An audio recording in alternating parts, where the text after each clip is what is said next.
This happened just last year. My buddy Jimmy is pretty involved and well connected within the music community. By music community, I'm more specifically referring to the dance/electronic music scene all along the East Coast, predominantly New Jersey and New York. It's actually pretty impressive what he and his team have been able to accomplish in just 2 years. The general gist is this. Their company hosts what they call events at high-profile venues. Typically the most well-known club or party space in whatever city they happen to be in. Then they outsource the talent, which mind you is typically a very well-known and sometimes borderline famous DJ. I'm not too involved or invested in that scene, so I'm not exactly sure who they've gotten to perform, but I will tell you that there have been some huge names in the mix. But enough context. Jimmy and I go way back. I'm talking 20 plus years. I've basically known him my entire life, and he's been my best friend for damn near most of it. Because of that, he lets me along with a bunch of our other hometown friends come to his shows for free and hang out with the talent in the VIP section. It's actually really cool and something I wish I expressed my gratitude for more often. Jimmy was scheduled to host a huge event the weekend of July 4th on the Jersey Shore. It was going to be their biggest one yet and all our mutual friends were going. Jimmy invited me to come down early with him and I obviously obliged. The two of us made the hour-and-a-half drive with our other friend Ryan and we found ourselves at the venue a good 4 hours before the doors opened. Ryan and I didn't have much to do while Jimmy and his team set up, so we decided to get a bit of a head start on the alcohol consumption. Jimmy and his team were entitled to as much free booze as they desired, compliments of the venue, and Ryan and I definitely took advantage of that. By the time the first DJ started his set, Ryan and I were more than a little buzzed, to put it mildly. It was 4th of July weekend after all, so we felt like our degenerate activities were justified. Fast forward a couple hours and Ryan and I were completely wasted. I honestly don't remember a time since then when I was that drunk. Not even close. Don't get me wrong, Ryan and I are grown men. We can handle our alcohol. Throwing up, making fools of ourselves wasn't the issue, though. It was genuinely just the problem of having lower impulse control and worse decision M. But either way, we were having a great time. At least from what I can remember. The event was winding down and it was getting to that point in the night where you either figured out how you were getting home or who you were going home with or both. Jimmy had rented an Airbnb really close by and promised both Ryan and I a bed. So, the first issue wasn't a concern. The second problem, though, that was what was on my mind. The two of us danced over to the bar and started talking to some girls we found attractive. And before long, we had figured out who we were going to spend the rest of the night with. Neither of us are Calvin Klein models, but we're both above 6 foot tall. For whatever reason, the vast majority of guys who hang around the Jersey Shore are usually shorter than average. So being tall is an even bigger boost than it usually is. And for whatever reason, that seems to be the main attribute most girls on the Jersey Shore seek out. Not looks, not build, not intelligence, but height. Don't ask me why. The Jersey and female mind is still something I have yet to comprehend. I'm probably botching their names, but I'm fairly sure the two girls introduced themselves as Gianna and Marcella. Us meeting them coincides with where my ability to recall events precisely becomes a bit hazy. So, there may be gaps in the story from here on out. From what I can remember, it was actually Marcella who suggested we all leave together and continue to party elsewhere. Which Ryan and I weren't going to argue with. Gianna handed the two of us a drink and insisted that we get on their level before heading out, even though we had both probably consumed the fluid equivalent of her body weight in alcohol already. I know that whole dynamic, girls getting guys drinks, sounds a little unorthodox, and it is, but these girls were clearly wealthy given how they were dressed. After downing the drinks, the four of us started moving towards the venue's exit. The moment we stepped outside, Marcella suggested we go back to her place, which was pretty close by and also right on the beach. Her saying that actually surprised me a little. I was fully anticipating going back to our Airbnb, considering the guys were usually the ones to host in situations like this, but both girls insisted that Marcella's beach house was definitely nicer than whatever inland Airbnb we found for the night. She had a point, so I didn't argue, and neither did Ryan.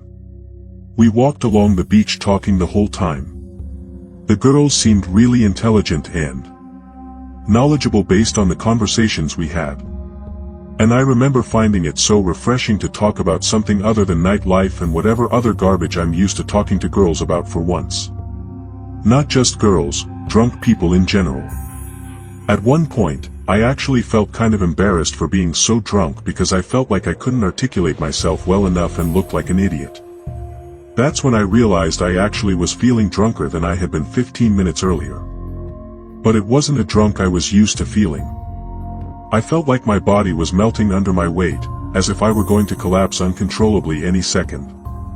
My legs felt flimsy, almost like cardboard, if that makes any sense. Moving my limbs, mouth, and even my eyes became increasingly more difficult, and there was a moment where my extremities started feeling a little numb. But then, just as quickly as the feeling arose, it passed back to normal drunkenness. At least for the time being. Just then, we arrived at the beach house. It was insane. I'm probably exaggerating because I was so drunk, but it looked like what I imagined a professional athlete's beach house to look like. We went inside and after taking our shoes off, found ourselves in what I'm guessing was a living room. I say guessing because the level of opulence in there was just so foreign to anything I'm used to. It was decorative but somehow minimalistic. Even those descriptions are opposite. There were honest-to-God sculptures on pedestals in there, but it didn't feel cluttered or overly showy.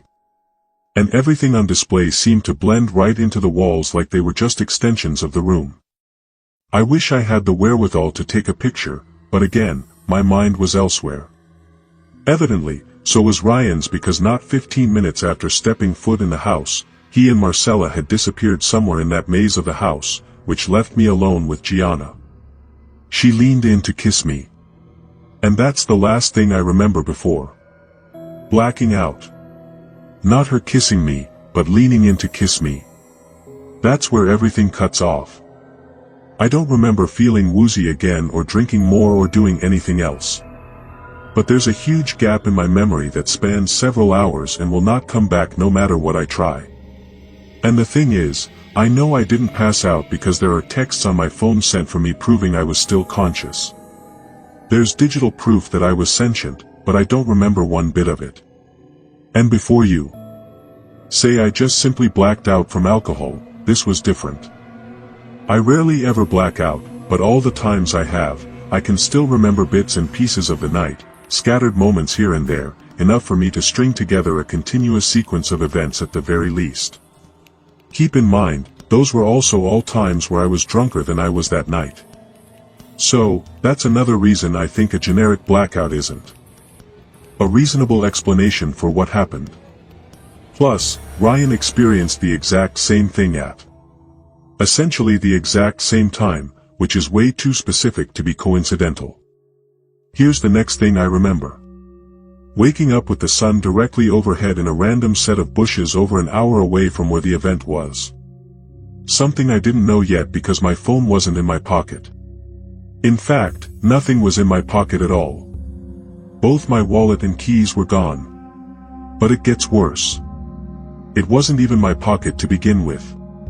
I was wearing someone else's clothes and not Ryan's either. A complete stranger's.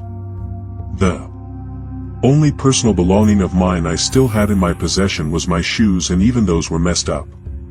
Both shoes had the shoelaces removed and were soaking wet. My head was pounding and everything felt disoriented like I was waking up from anesthesia. I didn't even sit up right away. I just stared at the sky for a minute trying to make sense of where I was. Bushes, someone else's clothes, no wallet, no phone, no keys. Based on my shoes, it was like I had been in the water recently. But I didn't smell like salt water or chlorine. The worst part about the whole thing was the blankness. I genuinely couldn't remember anything past Gianna leaving. Like I already said, that's when the panic started to creep in. I wasn't just hungover. I was scared. I had no idea how I got there. What if I'd gotten into a fight or crashed a car? What if someone drugged me?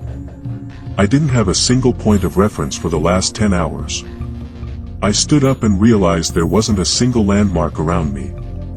It didn't look like a beach town, which also scared me. The road ahead just curved into more trees, but just across the street, maybe a few hundred feet away, was a 7-Eleven. It was genuinely the only thing in sight, so I headed straight for it.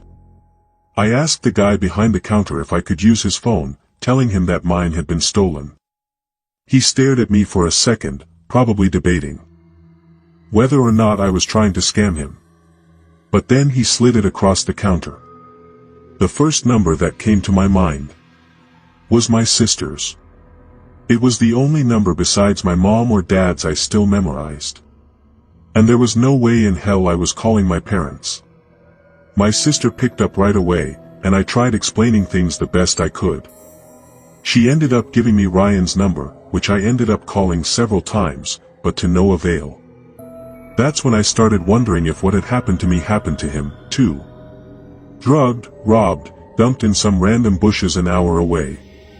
I was just about to call the police when, what do you know? Ryan walks into the same 7-Eleven. We just stared at each other for a second before dabbing each other up. He then told me his version of things, and you guessed it, it was the same story. Damn near exactly. That sealed it for us. We called the police, making sure to thank the 7-Eleven worker profusely. Fast forward a few minutes and we're now recounting our story to the police outside the store. To their credit, they took everything we said seriously at first. But the more we told them, the more their questions started turning. Were we sure we didn't just drink too much? Maybe we wandered off and passed out somewhere. They weren't accusing us outright, but it was clear they weren't entirely convinced something criminal happened. I told them it was unlikely we would have drunkenly wandered into a town an hour away by foot. And I don't think they liked that remark very much. I gave them my sister's number and asked them to call her. She was already tracking my phone through Find My iPhone. To all of our collective surprise, my phone was showing up in the middle of a parking lot a few minutes' drive away. The officers agreed to drive us and sure enough, both our phones were sitting on the pavement next to each other. While it was great to have my phone back, that only affirmed the police's theory that we had just been drunk.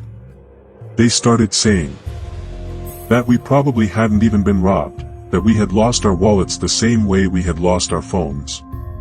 We tried convincing the police to check out the house. Marcella brought us to the one she claimed was hers, but they weren't having it. They told us we were probably just too drunk and didn't remember things correctly. One of them even said, "Hep's more than you think." Then they gave us their cards and told us to call if we remembered anything else.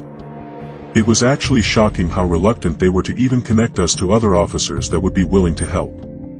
They told us to find a ride home since our phones were still charged and they just left us there. After they left, I went through my phone for the first time and things got even weirder. There were texts sent from me to a ton of people I knew. Jimmy, my parents, a few coworkers, even some girls I had been talking to. All normal sounding stuff. Stuff I might have said if I had actually had a calm, coherent night. The text genuinely sounded like me.